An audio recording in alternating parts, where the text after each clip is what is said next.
Good morning. In this episode, we are giving away some brand new Carnevale gear. It is looking amazing. Also, if you're interested in your Star Wars stuff, and who isn't at the moment? It's been a huge week for Star Wars.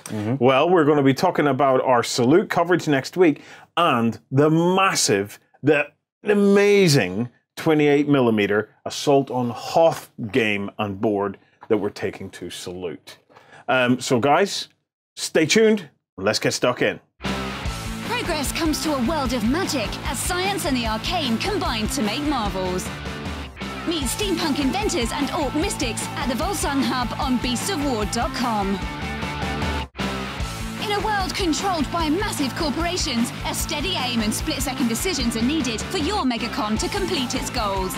Begin your missions at the Mercs Hub on beastsofwar.com.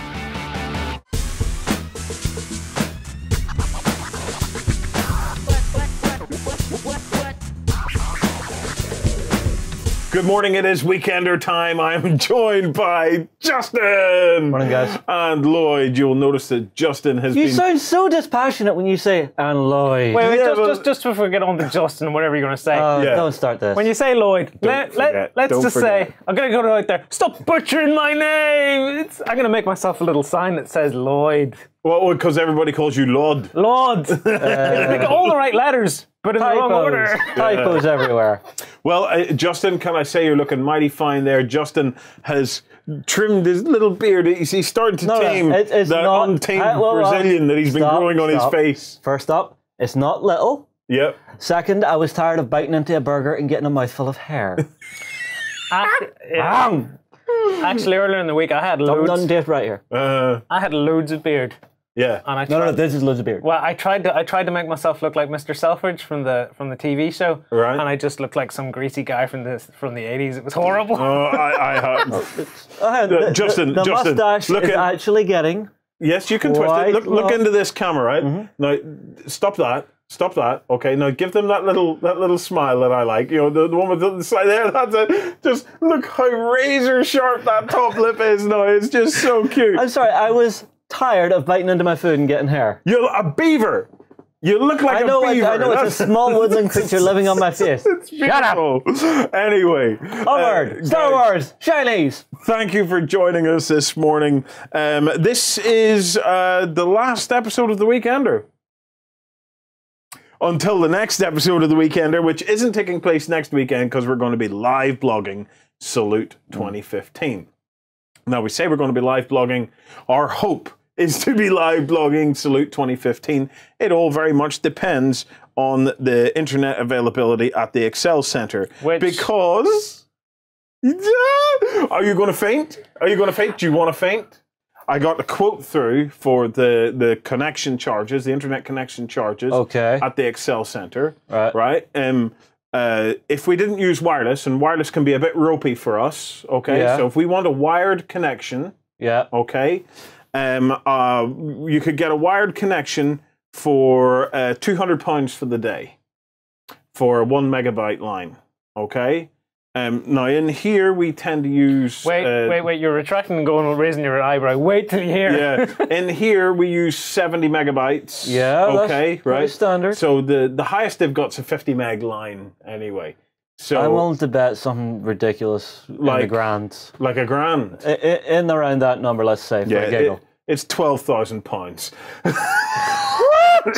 It's £12,000 a day for a 50 meg line in the Excel Center in How about London. no? Yeah. So the PayPal donate button is below it. So the live blogging will be very much dependent. We are not giving up. It's not that we've 12 grand it's lying around. We are going to go home and check down the back of the sofas to see what we've got, but we're not giving up. We're going to try and run it via the wireless, which is affordable at least. But bear with us. It's gonna be a suck it and see kind of year. Yes. Well, this is the first time we've done it at the Salute venue, so... Yeah.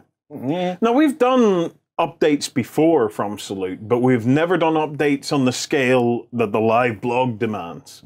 So we'll just have to wait and see.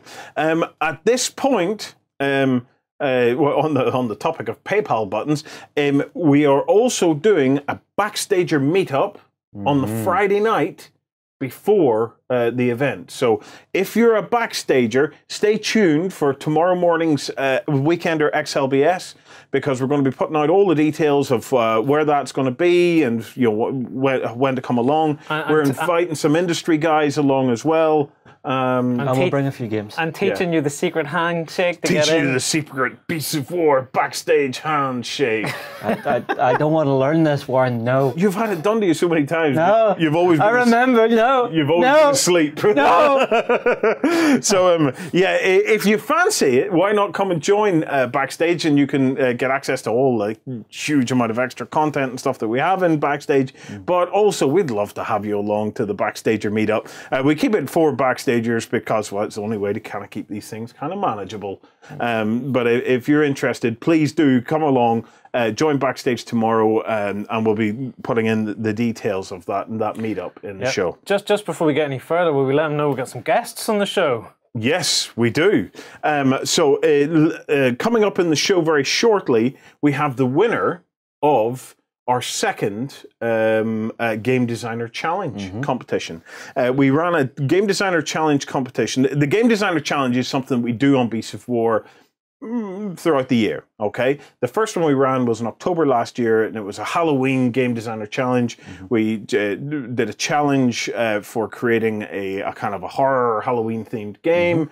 The end result was absolutely fabulous, and I have an interesting update for you later on that.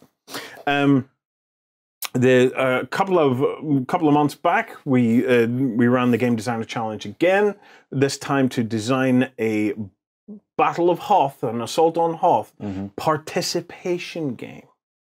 So, which is something very different from creating a kind of a self-contained game for you and your mates. War game. A lot of the mechanics are quite similar, but there's a very different mentality to how a participation game works. Yeah, and we'll have Grant on the show, and we can dive into that a little bit. Yeah. Well, Grant was the winner of that, Grant Ennis, and we've flown Grant over to spend a couple of days with us now that the board and stuff is ish complete, to be able to fine tune his rules and look through everything we've got, and really kind of bring his game and our board together, so as to create the most fun experience that we possibly can for those people that do decide to hop in and play during Salute. I don't know. I think that table is going to be mobbed the entire day. Well, do you want to see some pictures of it? We'll show some pictures of it. But before that, I have to put out a huge thank you to 2K Games, who have come on board and provided us with a ton of prize support that we're going to be giving away at Salute. So if you're a big fan of Sid Meier's Beyond Earth, I love Sid Meier's stuff.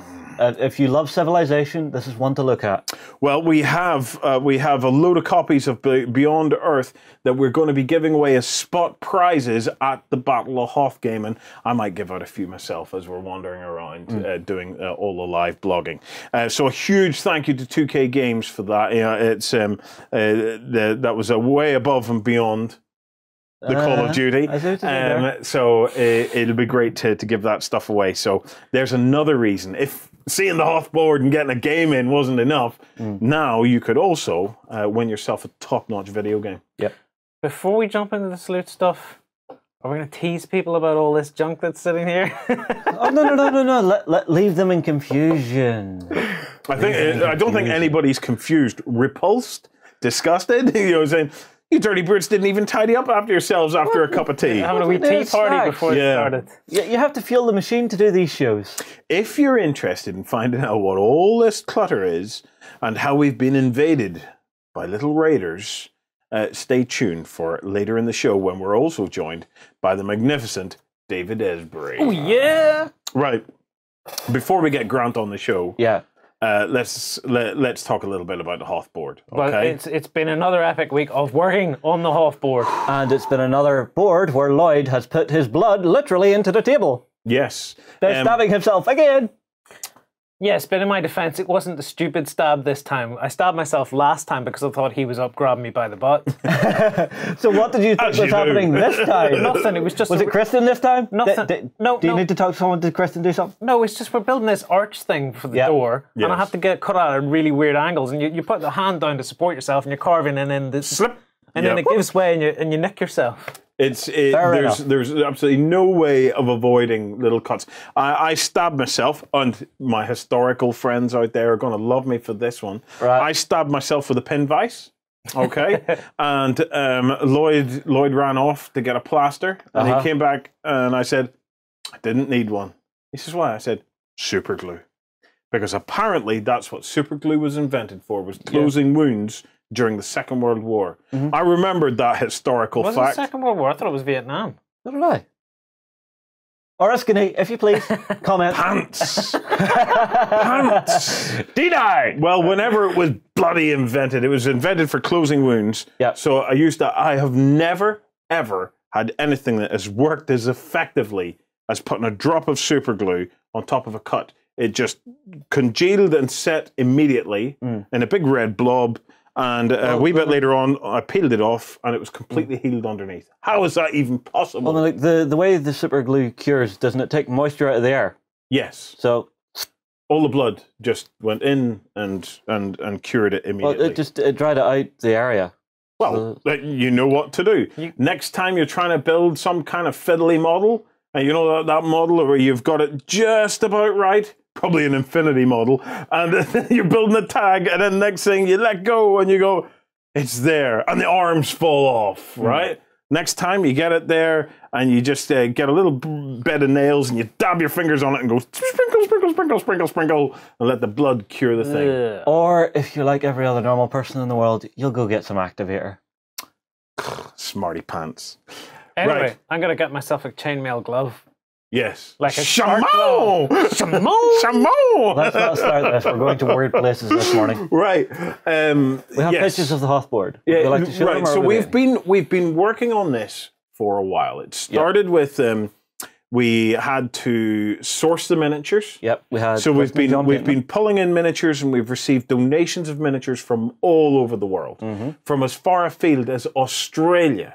We've had from Australia, we've had from Canada, we've had from Europe, over on the mainland Europe, so it's been funny. France, I think it was. It's been funny though, because John's been sitting painting ATSTs. Yes. And AT-ATs and stuff, Stoutwalkers and AT-ATs. And then we moved on, so we started off with painting miniatures and stuff, and basing and stuff like that.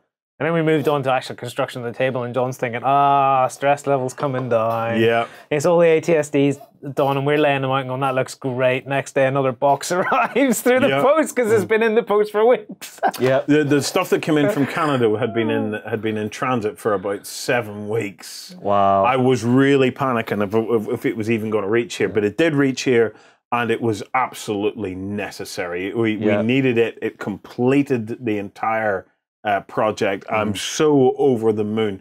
I can honestly say I think we have built something quite special here. Let's bring up an image. Do you want to control that? So yeah, you because the images? You know what you've chosen here. Okay. Warren chose these images. So kicking off, let's have a look at the board as it's being worked on. So this is it with our 4 AT-ATs. We do have 5, but we think 4 is enough for this, with the width of the table, I think if you tried to squeeze a 5th one in there, it would just feel a little bit cramped. So we're not finished yet. Okay, there's still more to do to this. But basically what we have is we have the AT-ATs on the approach. We have the entire trench system. And this is another lovely moment, right? Whenever John had finished putting together all that last batch of miniatures, right? Yeah. Me and Lloyd were really getting stuck into the train at that point, and you could see John sitting back smugly thinking his job was done. We then cracked open the biggest box of Mantic Battle Zones terrain you have ever seen to really do some super detailing on the trench works. We decided to reimagine Hoth in many ways, because we were looking at all the source images and things from the movie, and there wasn't an awful lot there. There's not very much in the way of schematics for the way designs I like to of the think trenches of it and things. Is we're making it the way it would have been done if they'd had more budget. Yes, or we're making it the way it would have been done had we been in charge. So we've put things like braces between the snow mounds of the trenches. Yeah, you've got your duck boards down the bottom. Barriers with duck boards in there. And then, of course, we have our big emplacement guns with all of the wiring and stuff in place. There's a photo of us looking out over the guns and stuff. Well, you're saying there may not be, but there's the guns there, and you can see all of the individual conduit and stuff like that starting to run around the board. We've which takes ages. The piping takes ages, but man, does that make that table look good? It does. Yeah. It does. Are there any close-ups of that, or no? Oh. All of that is coming. All of that is coming. We're going to be doing probably a dedicated backstage thing, specifically looking at the board and talking through individual steps and key things that we've done here and there, and showing off some work in progress photographs and stuff. The thing I love about that image there is you can see the ATSTs are now starting to make their way into the trench. I think we've talked about that in the vlog a few times, but I love the way that we have them, that they can actually run through the trenches because we made them the right size. Yeah. It's remember that we weren't building a diorama. No, we're building a game. And we're building a game that's portable, okay? Yeah. So the mat has to roll up. Yep. All of the trench works and everything has to be able to condense down and be packed into a box of some sort.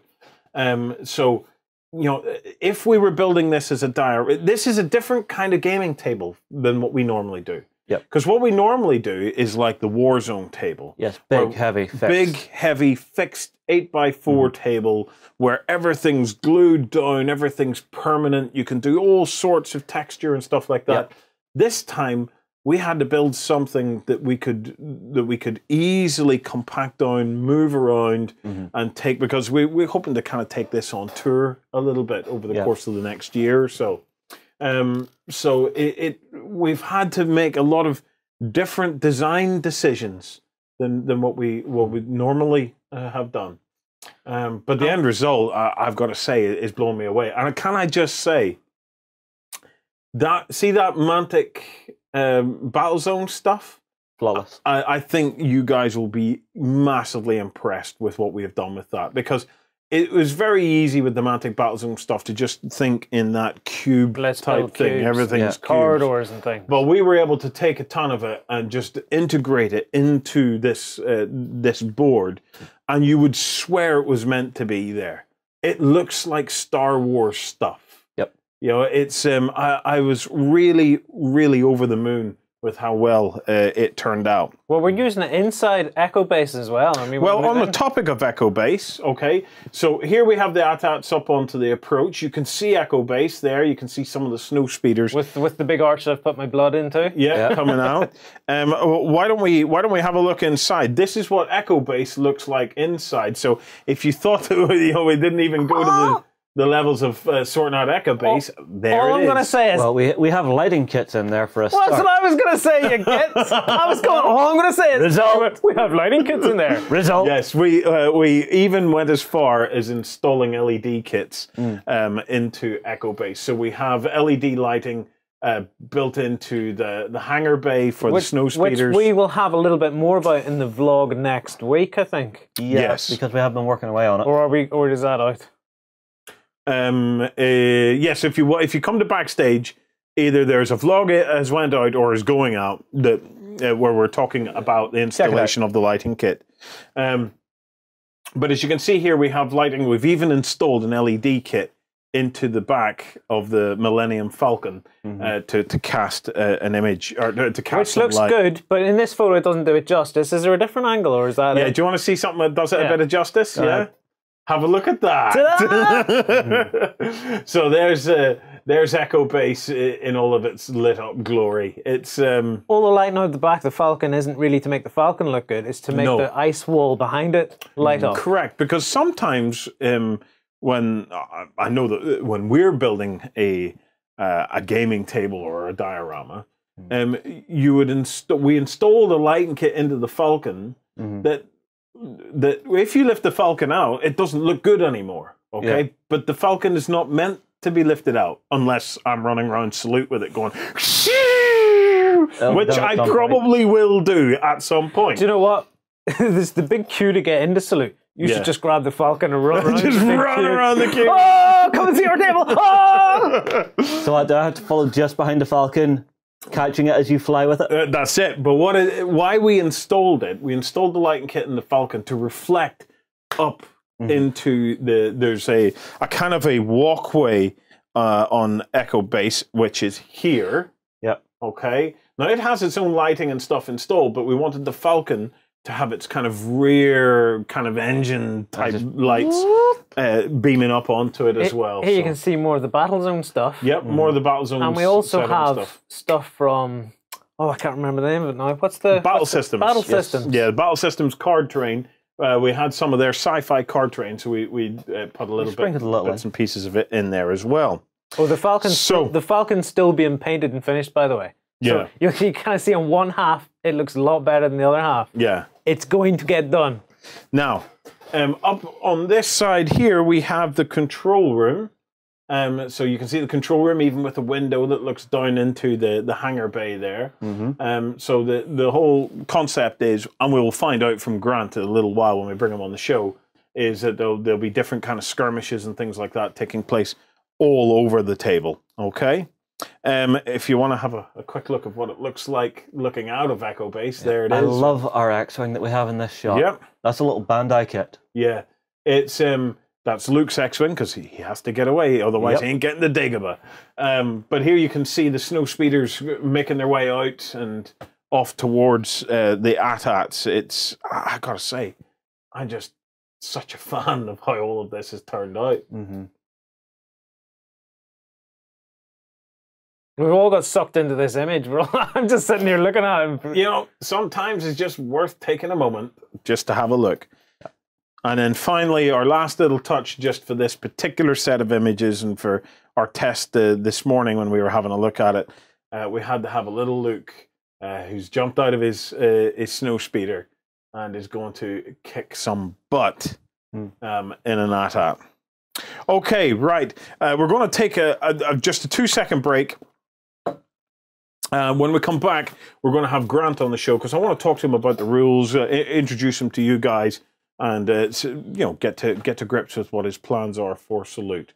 So we'll be right back straight after this.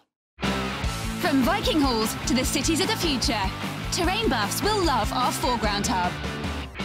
Watch gaming tables of all genres come to life at beastsofwar.com. Humanity has been driven from Earth, but now it's time to take it back. Join the Reconquest and fight the Scourge on the Drop Zone Commander Hub at beastsofwar.com. Hi guys and welcome back. I'd like to welcome Grant Ennis to the show. Hello. Grant, welcome onto the show, mate. Hello, Grant. Nice to meet you. Nice to meet you too. Thanks for having me here at Beasts of War. So, Grant, you are our Game Designer Challenge winner. Woo, thank you very much. You are going to be joining us at Salute. You're going to be running the Assault on Hoth, probably one of the coolest Assault on Hoths in the world. It's not the biggest. I've seen pictures of some really big ones. Yes.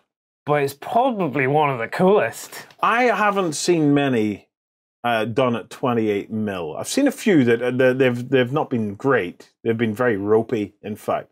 I saw one particular good one that was done on a convention in America, but it was done using the action figures, so it had to be very, very big to try and accommodate that. But we've went for something where we've tried to get the scaling right across the board. Bring up that picture of Luke again, because you can see he's just about the right scale. Yes. Compared to that AT-AT. Yeah. So, but you know, I'm really looking forward to it. So, Grant, what was your impressions anyway? That now you've had a chance to work on the board and stuff like that. There, Yeah.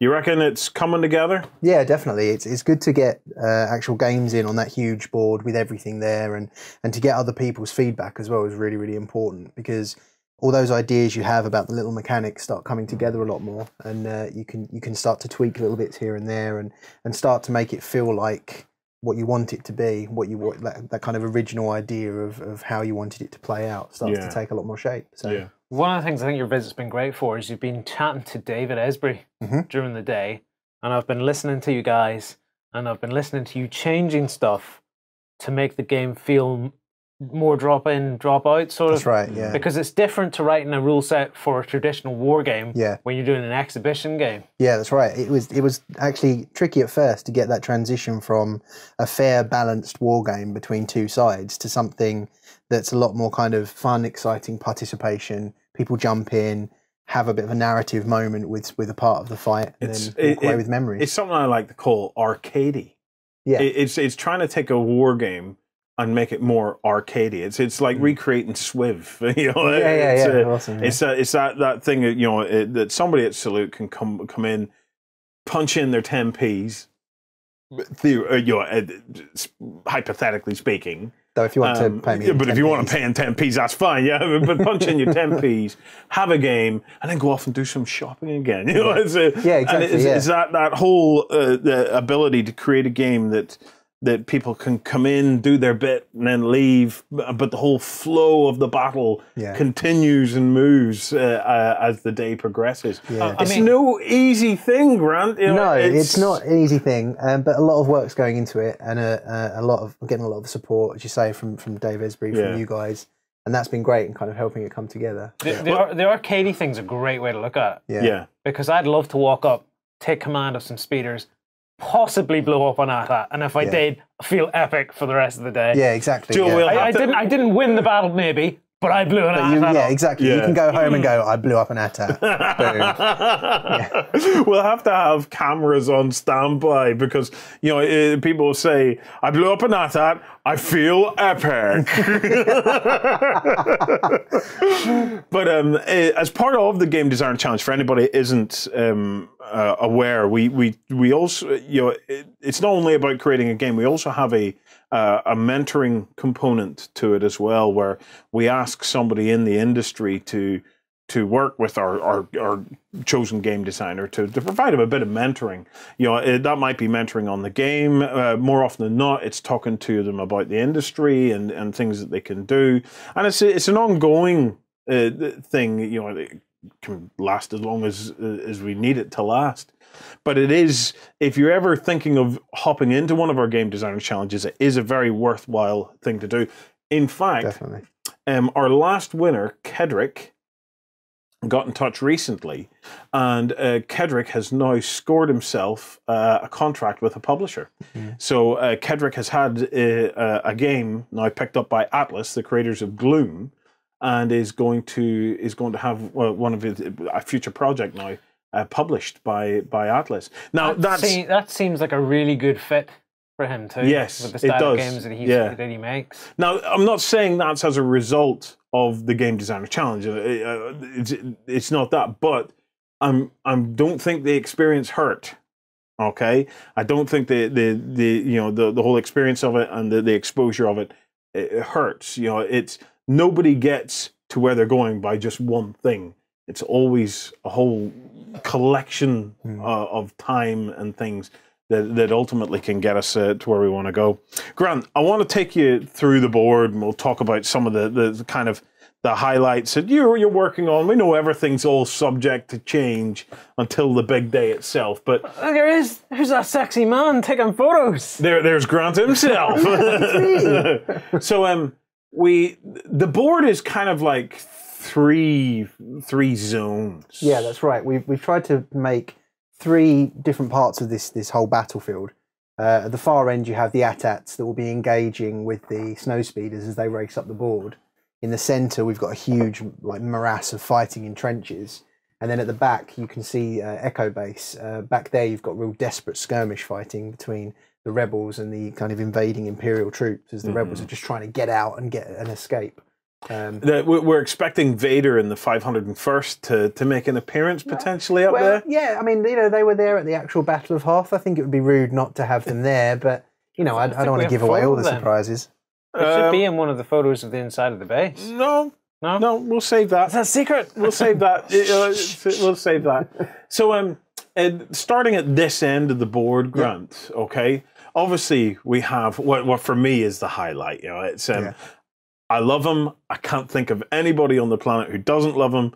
It's got to be the AT-ATs versus the snow speeders. So What can our players expect? Well, this bit's like a kind of David and Goliath situation. You've got these massively armoured AT-ATs with these huge, powerful weaponry, just laying waste to everything around them. And then you've got these kind of swarms of snow speeders, which are kind of like gnats to a bull. They're trying desperately to bring them down, but you know, trying to punch through that armour, trying to get those key shots in is going to be critical to a player.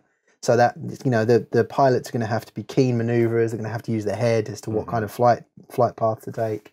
And meanwhile, the attack commanders are going to have to kind of pick their targets carefully and just unleash all that Imperial firepower on anything they can see. So it's an interesting balancing act too, because we've got 15 speeders to 4 AT-ATs, so you've spent a day balancing up. That's right. Yeah, we've done a fair few attack runs now just to try and work out whether or not it works. Should it be this tough or that tough? But hopefully, it's coming together. Yeah. And for I know that people are going to ask, because I want to know, is there the opportunity to trip one of these things up with a tripwire? I think you're going to have to come along and find out on the day, to be perfectly honest.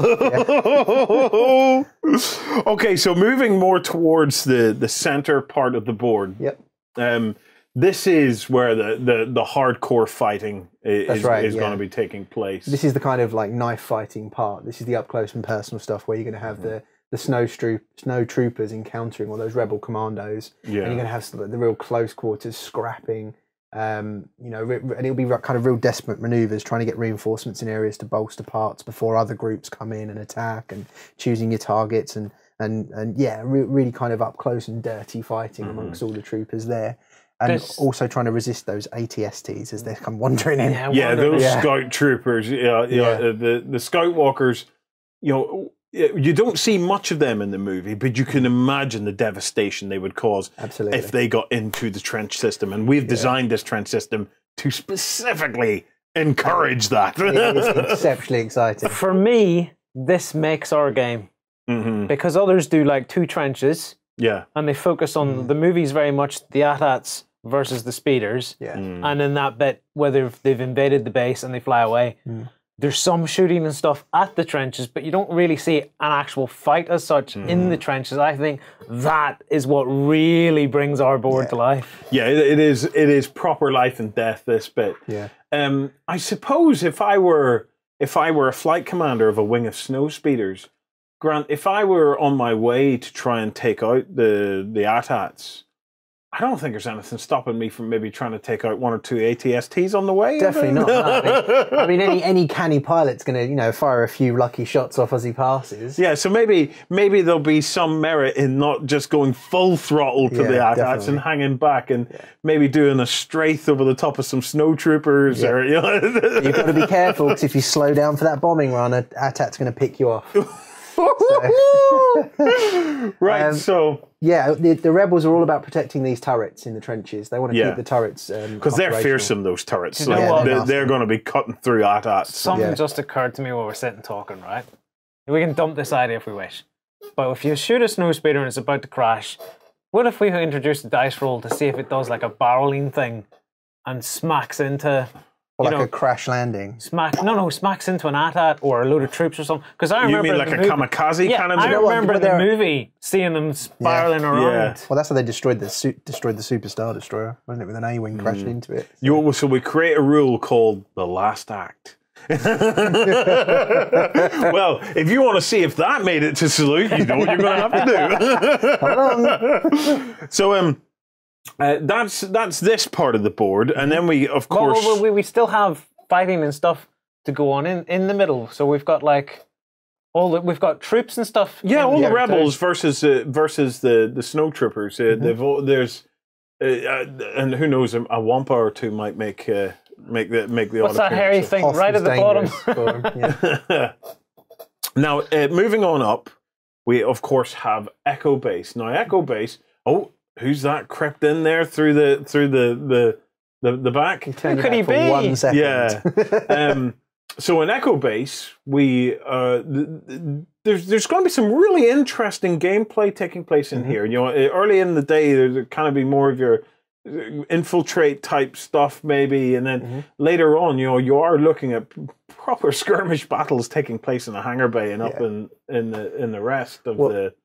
the control rooms, etc. Yeah, I mean, over the course of the battle and over the course of the day, as the AT-ATs are getting closer and closer to Echo Base, they're getting closer and closer to destroying the shields. Yes. And when those shields get destroyed, that's when the transports can land and start unloading troops into And that's Echo all Base. based on this shield generator type thing up there, yeah. But we've taken a bit of a liberty, and we're going to say that before that, even before the shield generator went down, there are Imperial spies who are trying to get information and things in that base, so that we can have things going on in Echo Base right from square one. Yeah. And in the early parts of the battle, Echo Base is going to be instrumental for bolstering everyone outside in the war, because you'll have rebel officers boosting rebel troops like snow speeders or troopers who need to win their fights. Yeah. But then you're also going to have Imperial intelligence agents feeding intel to AT-ATs and snow troopers on the field as well. So as a participation game, players are not in isolation of one another. Definitely not. Everything will have a knock-on effect across the entire board. Oh, how cool is that? Yeah. Oh, how cool is that? Yeah. Which I really like, because I was worried that we would end up with a game where it was all action at one end and no action at the other end until something had happened. Yeah. The having infiltrators and stuff means there's play happening everywhere, and I love that idea of, have you succeeded in what you're doing? Yes, we get extra ability or firepower. So now, or something. so an infiltrator can pass, codes or or whatever that make a way to the AT-ATs that get a buff, and the snow troopers get a buff, and that's a really interesting theme to the whole thing. It starts to tie the whole battle together, because one of the things that I had worried was that everything would just be in isolation of each other. It'd just be like three separate battles taking place. Yeah, well, we wanted to avoid it just being 3 demo games. So one of the ideas I came up with was having a strategy phase each turn, and we're actually encouraging one side of players to get together and go, okay, what are we doing this time? What are we going to go for? What direction are we going to take? Yeah. And so you've got the players doing the infiltration mission, desperately trying to get that info to pass to the AT-ATs so they can shoot the turret, so that the troops can march into the trenches to get what they need to get. And it just brings everyone together, so like you get that connection amongst the battlefield and everyone working together. It is awesome.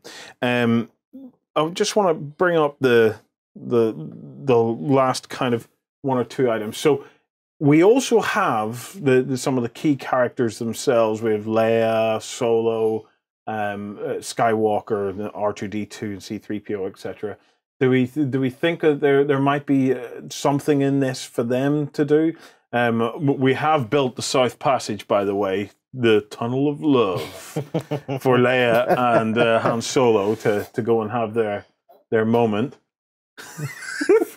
So what do we think? It wouldn't be the Battle of Hoth without those iconic characters. So players are fully encouraged to not only pick up those characters and play with them, but try and play in the spirit as to what they're trying to achieve. So, Han Solo's not going to run off without Chewbacca and Princess Leia. No. And Luke's going to be there to support his fellow wingmates. He's being joined by the rest of Rogue Squadron in the Snow Speeders. So, we've got the characters running around on the field as well and throwing their lot into the Battle of Hoth. Fantastic. Well, look, Grant, I can't wait to see how this all turns out. We're going to be live blogging on the day, of course, but internet connection allowing, of course. But one of the things we're going to try and do is actually live blog the battle report of the Assault on Hoth as it plays out throughout the day as well. So there will be a live blog section just dedicated to that battle, where we can get some feedback on how the battle progresses and what people are doing. And Grant, you have to wear that T-shirt.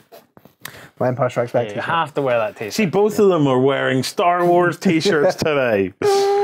Okay, Grant, thank you for that. Now, Grant will be joining us on the XLBS tomorrow, because, Grant, you also have your own little business in laser cut terrain. Do you want to tell us a little bit about that? Because we're going to be talking more about that kind of stuff tomorrow morning. I own Art of War Studios, and we specialise in laser cut tokens and laser cut terrain, all designed by ourselves. And the laser cut tokens are to help you out in your games. Is this some of your stuff here? That's right, yeah. This is some of the stuff that we produce. This is for Malifaux, some of the tokens that you can get hold of now. We also have stuff for X-Wing. We have stuff for Infinity due to come out soon. And we've also got a Kickstarter coming up this year with a selection of terrain for lots of different games as well. Well, fantastic. I like the replacement stuff for X-Wing. Do you know the way you get them card movement curves and stuff? I like the Perspex stuff you're doing. Yeah. You brought over a set. I And did, it looks really nice. Who's it for again? It's Rebels. It's for the scum, isn't it? Yeah. It looks really nice. Yeah. Okay, well, look, we'll be talking more about that in XLBS tomorrow morning. Grant, look, thank you very much. Guys, we're going to take a quick break. After the break, we're going to be joined by David Esbri, and we're going to learn a little bit about Carnevale, and then later on, we're going to start talking about the invasion that's taking place in our very homes. We'll be right back after this. Fight for the Iron Kingdoms as a warcaster. Take control of the mighty jacks, arcane devices, and dark sorceries to bring the fight to the War Machine Hub on beastsofwar.com. Flames of War brings you the battles of World War II in epic 15mm scale. Go to the hub on beastsofwar.com to find news, tactics, and tutorials about the game. Hi guys, and welcome back, and welcome David Esbri back onto the show. Sure. How you doing? Welcome back, Dave. Dave, it's always a pleasure to have you on the show. I'm extra delighted this time because this is a big one. This is where we get to see the fruits of your labor. Yeah, we're getting back in business. So a little while ago, you ran a Kickstarter that went exceptionally well. Yes. To revive Carnevale, get it back in gear again, bring the book bang up to date. Yes. Those pledges, when are they? Have they started going out yet, or when can people start to expect them? Well, some of the backers have already received their pledges. We're still sending them out as we speak. During this week and next week, we expect to have most of them out on the way to backers. So we're in a pretty nice spot right now. I don't expect them to take a long. That's ahead of schedule, is it? Well, we're delivering right on schedule. Actually, we were expecting to be a little bit early, but printing issues just took us for an extra couple of weeks. Yeah. But still, we said we would be delivering the Kickstarter in April, and well, we're in April. Fantastic. So we're right there. Now, for me, the Kickstarter unlocked a lot of stuff, but for me, the crowning moment was a brand new rule book. Oh yeah, and here it is. Ooh. It looks wonderful. I have had a look through this, and oh my word, this book is beautiful, absolutely beautiful. Thanks. David, can you flick through it there on camera between you and Sam and take us through some of the nice things? You have to start at the start. Yeah, Sam, we so have to let's start at the look start at it. because if we can open it up here, we start with a comic.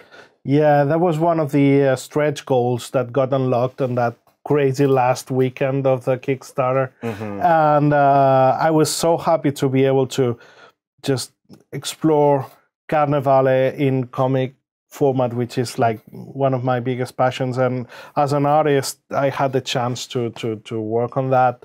And it was like just having that This is chance. all your work, isn't it? This comic book aspect. Yeah. Because this is your trade from even before you started to get into games and stuff. You are an illustrator by trade. Yeah, Yes. I've done like I was counting, and I've done like almost 100 new illustrations for this book. Yeah. So well, the book is jam packed with artwork. You know. It's, I mean, we've got one for the guild here. Just so being awesome. Just David, if you flick through some of the sections there and give us the kind of the overview of the structure of the book. So let's get started from the beginning. The book is basically a revamp on the old book. Yeah. So we've used some of that. We've edited, corrected, and expanded on that. You went with hardback this time. We went hardback with this shiny gloss on the cover.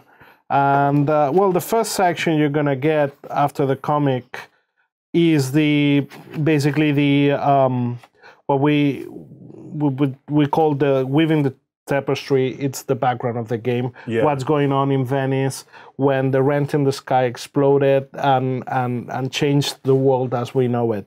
So you've got pretty much all this stuff is just pure background.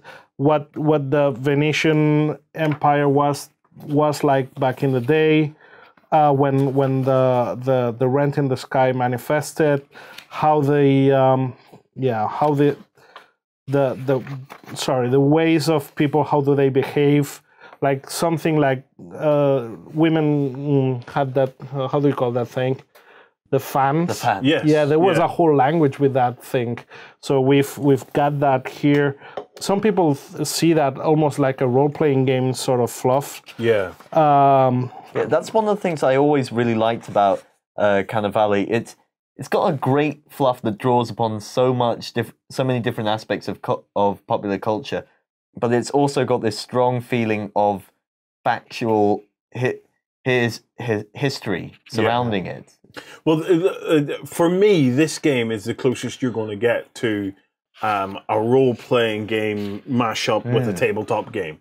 It just the way the miniatures have so much freedom of expression in this game, and with the so many different actions and things that they can take. You know, there isn't many games out there where a miniature can run up a wall, somersault, and then come down blazing with 2 guns firing. And then push me in a canal. I'm still sore. But this exact kind of thing happens in this game. Now, previously it was all of the background was centered on Venice, but I believe as part of the Kickstarter, you were looking to expand that. Has it expanded? Well, we're still focusing the main action in the city of Venice, but we're giving more and more glimpses of what's going on in the world. We're opening new gates, and this is a hint, new gates to other places that people will be able to explore in the future. Yeah. If there's an entire section here all just about what's happening on in the rest of the world. Yeah. I mean, we've got Vienna listed, ghosts, Argelia. Yeah, the island, a mysterious island that's risen in part of the ocean. Still interested to hear what that is, because that was noted in the first book. Yeah, those came in the first book, but we've had a section on the United States, on the Caribbean, on Great Britain, what's going on in Great Britain in during this period. So we keep on expanding that world.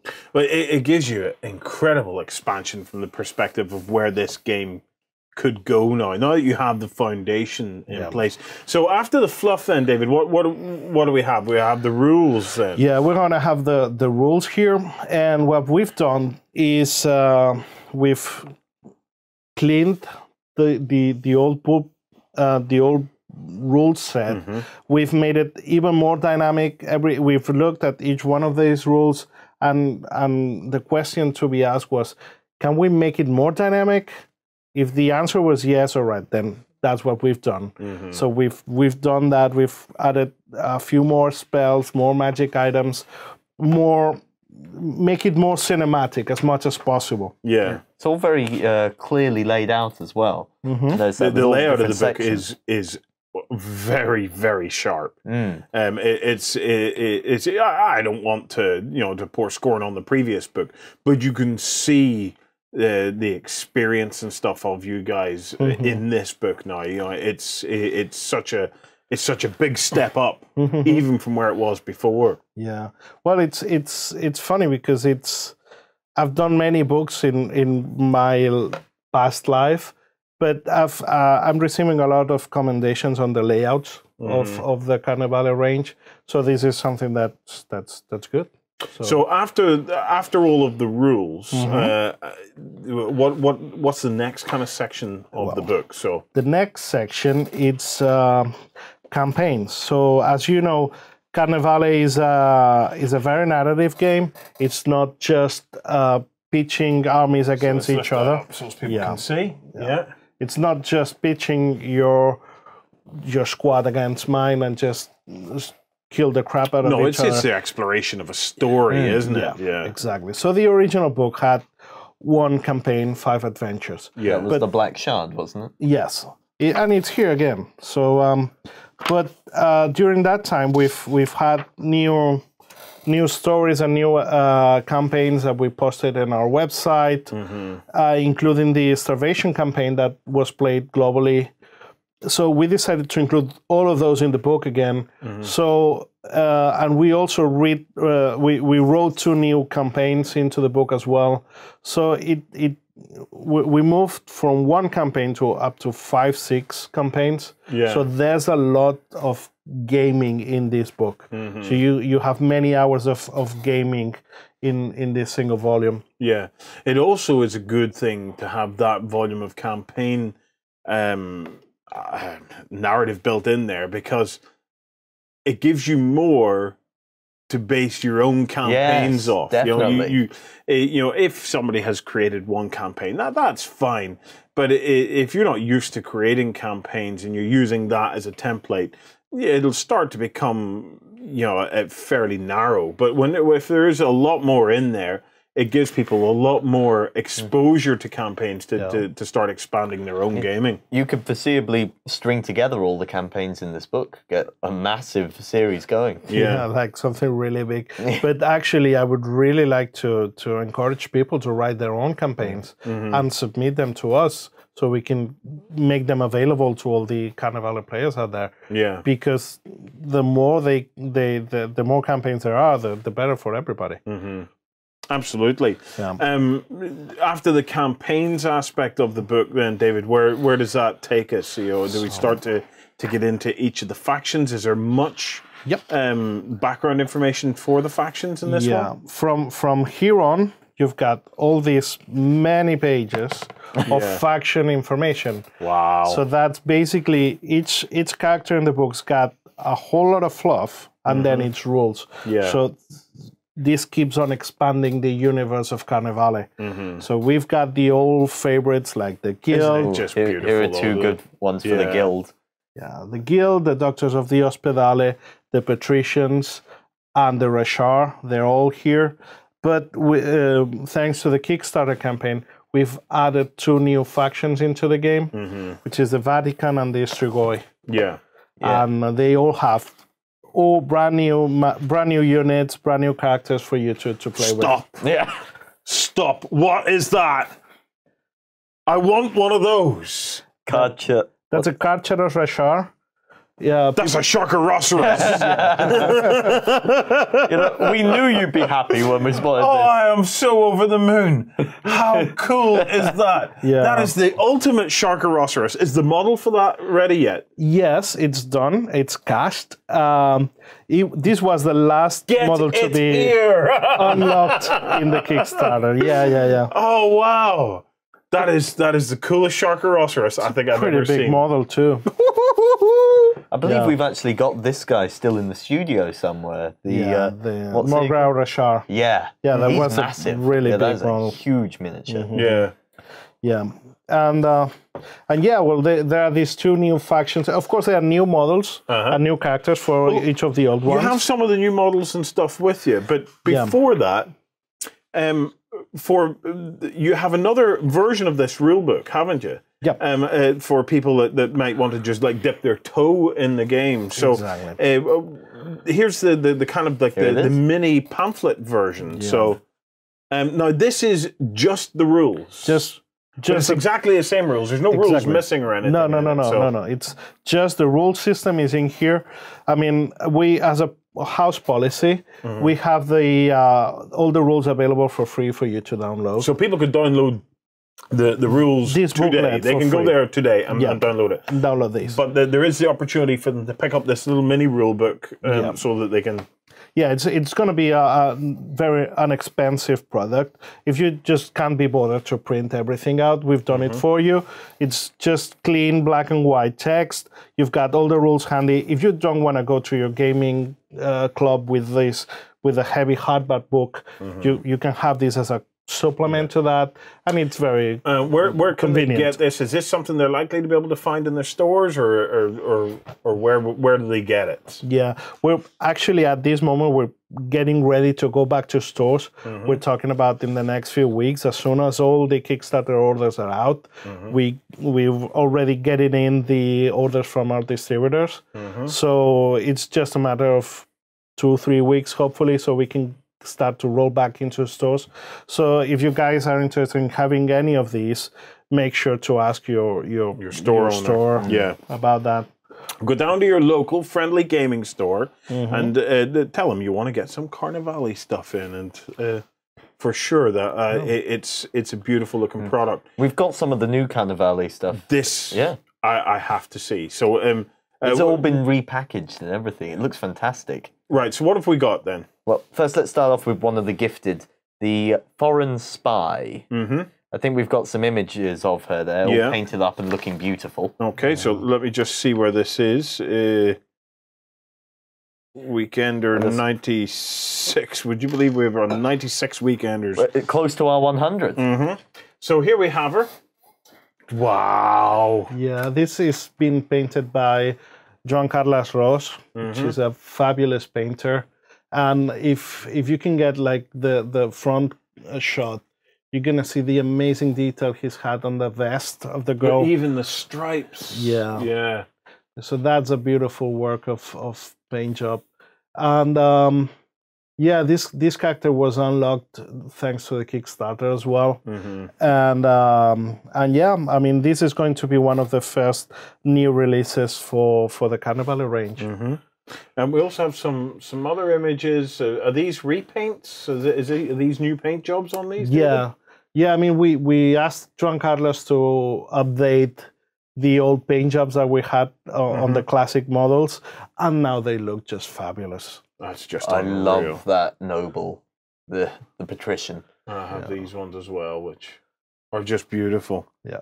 So what are the other two box sets that we have here? We've got two of the starter sets. Namely, first of all, the Cult of Dagon, which is a subsect of the Rashar faction. Yeah, this collection of models. Anyone passingly interested in anything related to the Call of Cthulhu's gotta have them. Yeah. Because these are beautiful cultists. They have the slaves as well. And basically these three models here, they were available before.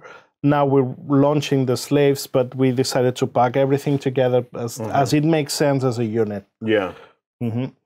And what else do we have? Here we have one of the new factions, the Vatican Forces. Yeah, this was going to this is going to be released alongside with the Strigoi, which I don't have here, but these 4 boxes are going to be available from the get-go in the next few weeks. So this is your best starting point to start playing with the Vatican. I believe we saw some of these miniatures last time you were on the Weekender with us. Yeah, exactly. Yeah, you saw this very one that there in the Beautiful picture. one. I love the Inquisitor there in the middle. Yeah. Well, guys, if you want to win this week's prize, which is a rulebook and 2 starter sets for you and a friend to get stuck into the world of Carnevale, it is one of mine and Sam's favorite games. Oh, very much so. You will adore this game when you get into it. If you don't know much more about it, go and check out the Carnevale week and some of the Carnevale coverage that we have done up until now. But if you want to be in with a chance of winning that prize, all you have to do is comment on this episode, either here on beastsofwar.com or on YouTube or on the corresponding post over on Facebook. We'll be picking a lucky winner who will be announced not next week, but the week after once we get back from Salute. Guys, we're going to take a very quick break. Before we do, sorry, I just spotted something sneaky that Dave's added in here. If we look at the gifted, they have here a list of the points cost for each faction to include them. And there are 2 at the bottom that haven't appeared. The Ghosts and the Ottoman Army. Ooh! I haven't seen those factions before, David. Eagle Eye Explain Sam. yourself. Eagle Eye Sam. Yeah, well, the thing is that we look into the future and there will be more Carnevale down the road. Yeah. So we know that the next couple of factions to maybe join the Carnevale family, whenever the time is right, will be the Ghosts and the Ottoman Army. And we said, okay, we don't want to reprint everything, so why don't we just get it ready in Let's advance? have some stuff in there from the outset. Yeah. Awesome. Well, guys, we're going to take a very quick break. After the break, we're going to move on to David's brand new project that has been invading our table and could be invading your homes very soon. Criminal gangs control the streets and lunatics make twisted schemes as night falls on Gotham. Join the Batman at the Batman Miniatures Hub on beastsofwar.com. Keep your blaster handy, the West is a dangerous place. Fight to survive as men turn to monsters and the dead rise on the Wild West Exodus Hub at beastsofwar.com. And welcome back. Okay, I've been excited for this segment. I've been really looking forward to this. A few weeks back, we were talking about a new game. Where have we talked about this game publicly? We have indeed. Yeah, we were talking about this new game called, at the time it was called Room Raiders. Yep. Okay? And the concept is, it's a game that is 1-to-1 scale, okay, of critters that invade our dimension. So these are little creatures that are running around in our homes, fighting for control of our homes, but not with us, but with other critters. Okay, and I just love this concept. I think that this is going to be the game that I'm going to adore getting my family into, and the reason for it is the terrain is your home. We've got the game set up here. This is what it was. We were sitting down for a cup of coffee and some biscuits and stuff earlier on. We're chucking a pile of stuff down, and David says, you know what? Why don't we just play a game as it is? He says, all we need is 2 portals. And I said, what we use as portals? He says, anything can be a portal in the world of Home Raiders, as it's now called. So we got our little flower pots. So we had 2 flower pots for portals. Yes. And the creatures magically appeared within 6 inches of their portal, and then they started going nuts.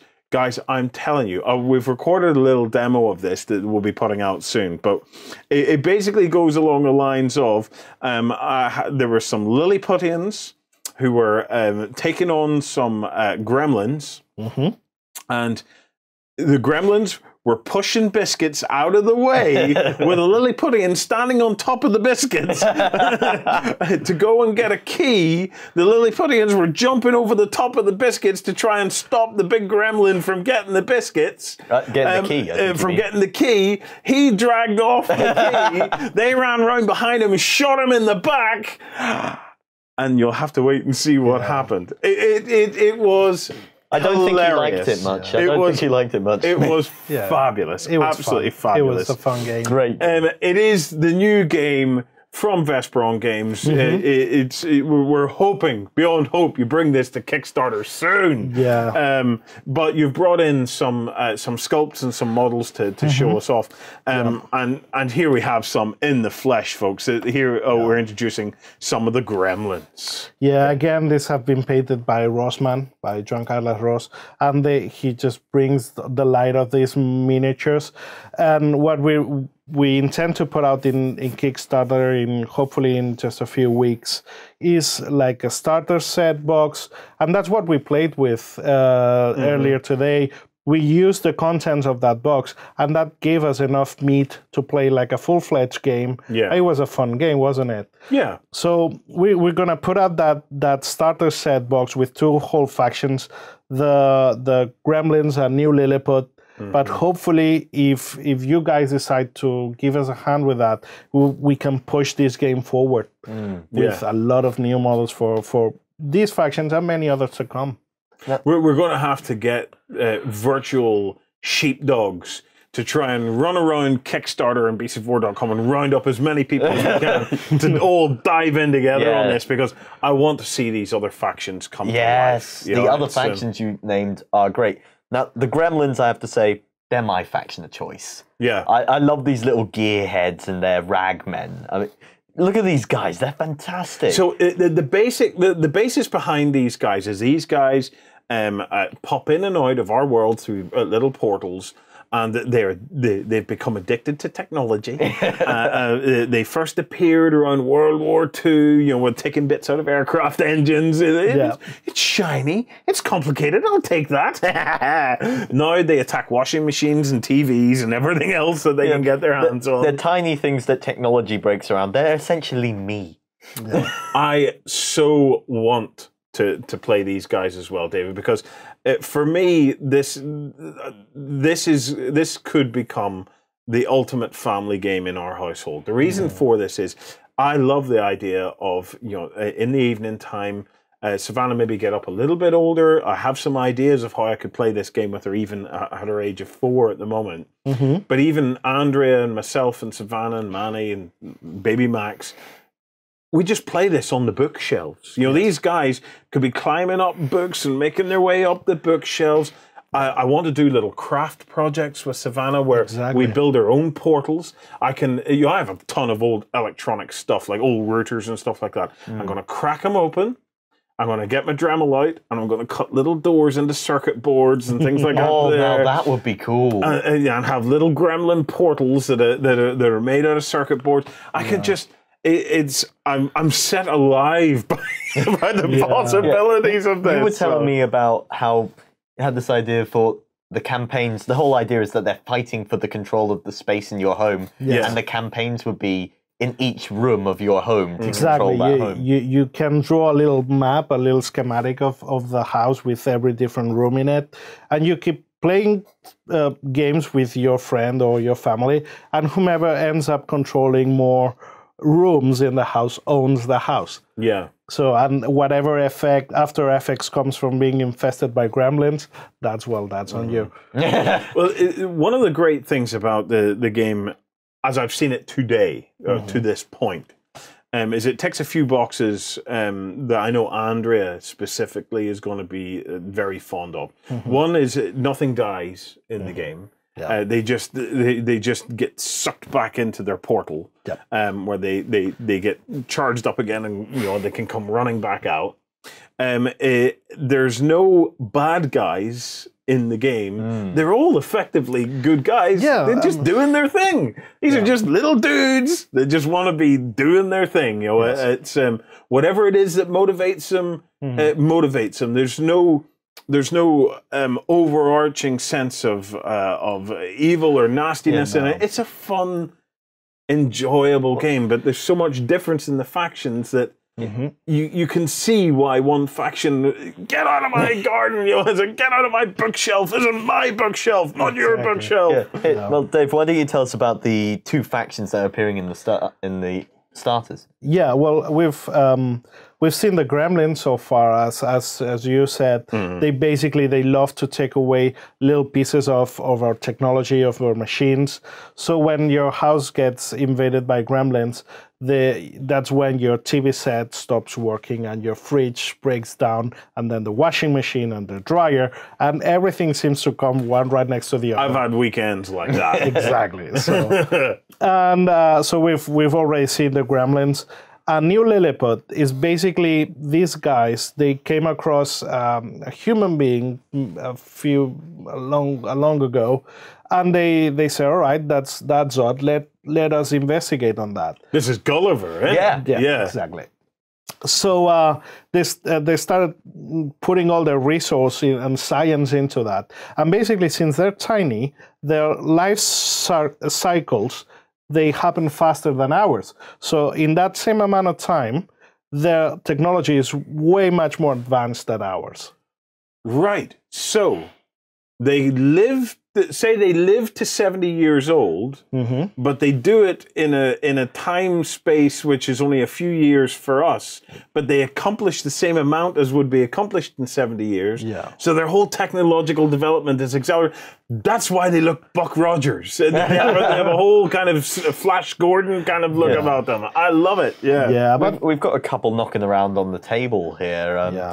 Let's see if we can put one of these guys on. Now, these are just little rough ones that David put together for our demo game. But we'll bring up some pictures of the pro-painted stuff. So, and well, these guys basically what they managed to open portals to other dimensions. In this place, they call the inner world. And each of these different factions, they live in clusters, in little pockets of this inner world. And they eventually find a way to get into our world. Yeah. So now the New Lilliput, they feel like a burden of guilt because they opened portals for these other nasty or just hooligan, untidy races to come through. So their effort is to keep our houses clean and tidy and under control. So they put a lot of effort into that. Yeah. The game itself is one of the most accessible tabletop games I have ever played. It's 4 pages of rules. Yep. It's very simple to pick up, and everything that you need is either on the stat card or on a little cheat sheet of all the extra little abilities and traits that you can bring to play.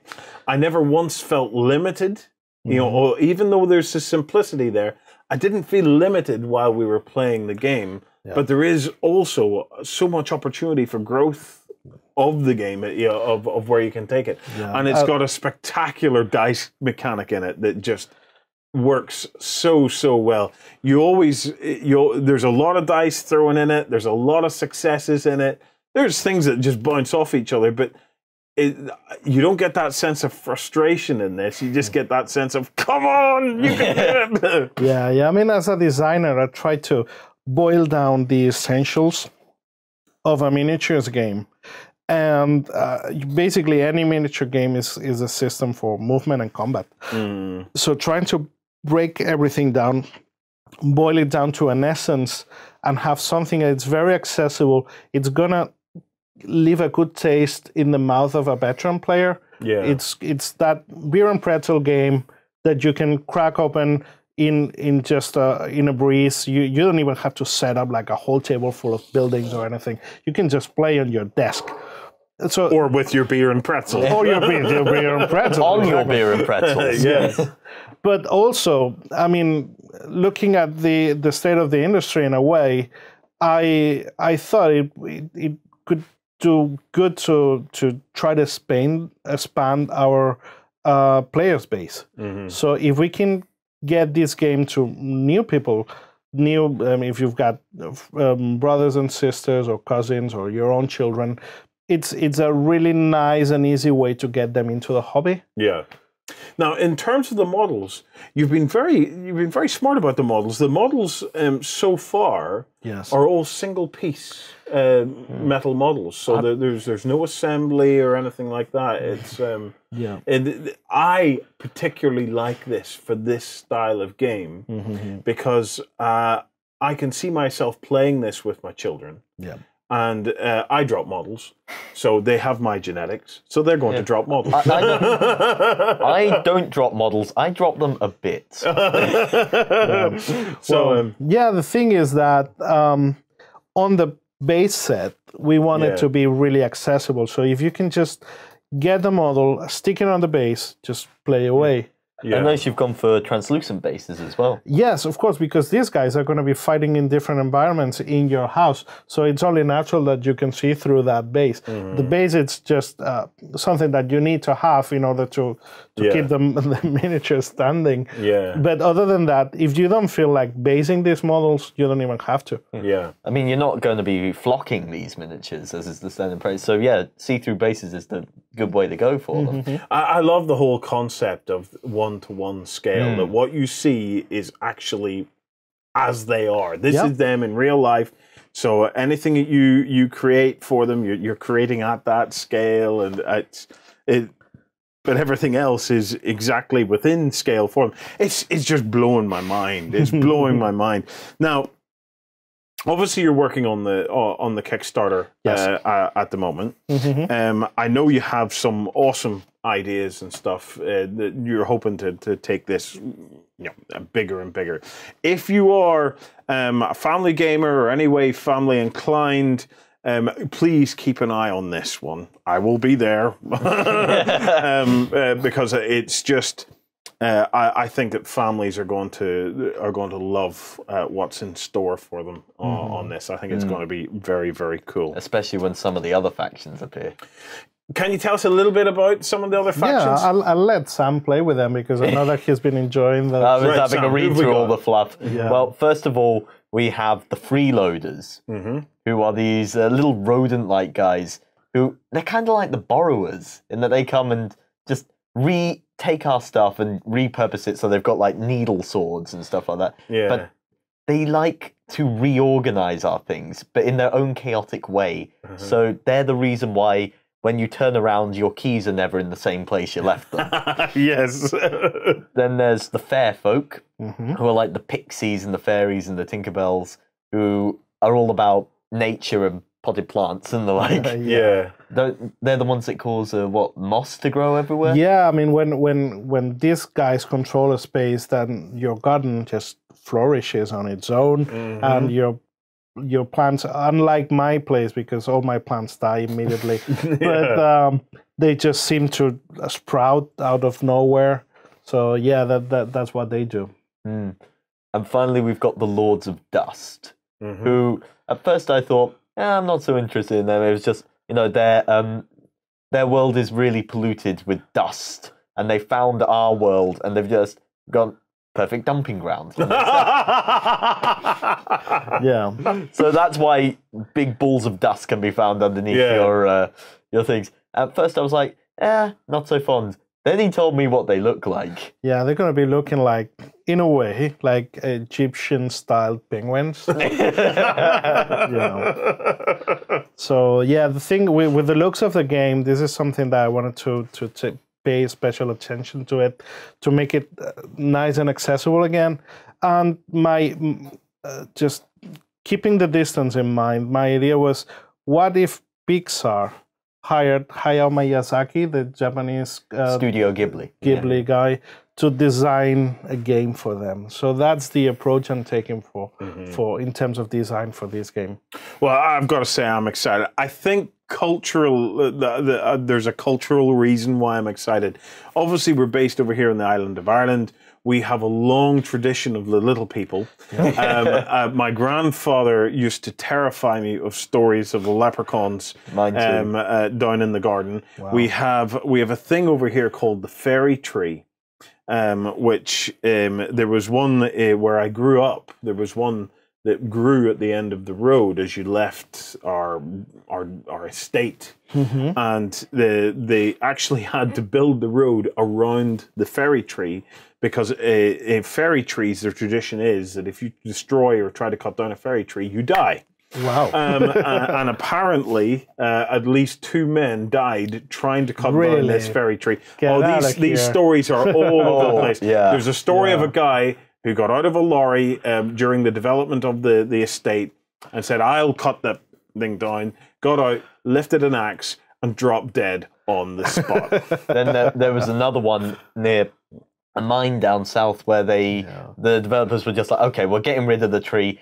Dynamite went off in the mine and killed a whole bunch of people. It's you do not with the fairy tree. Yeah, you do not touch the fairy tree. The thing with folklore is something that we wanted to touch upon, because at the end of the day, this is nothing that new, but we just revamping the concept of playing with everything around you.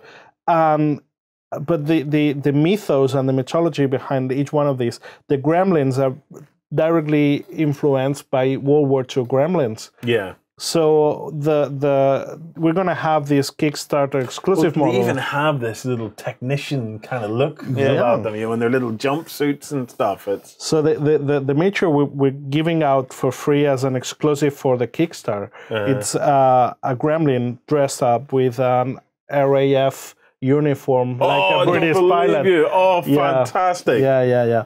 So we want to keep touching base with mythology as much as possible. There was one I was telling you about in Irish mythology called the Cluracan, which is essentially the leprechaun's happy drunken brother, who, if you leave your beer tap running, leaking overnight, they will help you.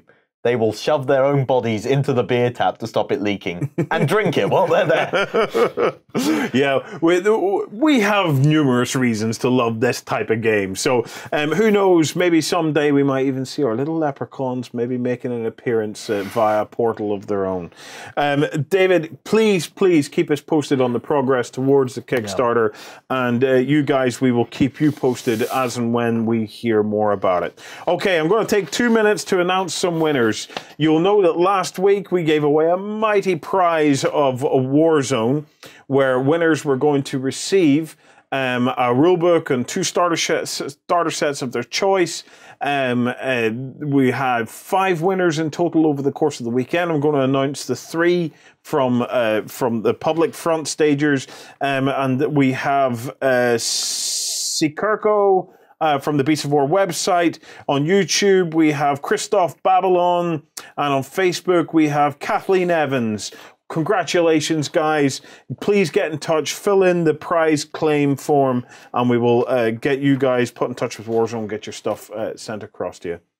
David, look, thank you so much for joining us. It's been a pleasure to spend some time with these little critters invading and trying to steal my Oreos. Get away. Sam, thank you. And most importantly, thank you to all you guys. Remember that tomorrow morning over on beastsofwar.com, we have the backstage version of this show. It's a whole additional hour that basically picks up from where we've left off. If you fancy coming over and trying it out, we do have a 7-day free trial of Backstage. It's worth coming over, and it don't cost you anything to try it, provided you cancel within 7 days, of course. Backstage is the lifeblood of Beast of War. It's what allows us to keep producing all the content, so all this free content as a result of the membership and that core group of people in Backstage that keep everything rolling. So next week is live blogging at Salute. We will be back the following week. So until then, happy gaming. It's time for 28mm World War II action. Will you recreate history or reshape it your way? On the Bolt Action Hub at beastsofwar.com. Anime cyberpunk style meets skirmish combat in Infinity. Experience 8 high-tech factions and fight to control the human sphere at the Infinity Hub on beastsofwar.com.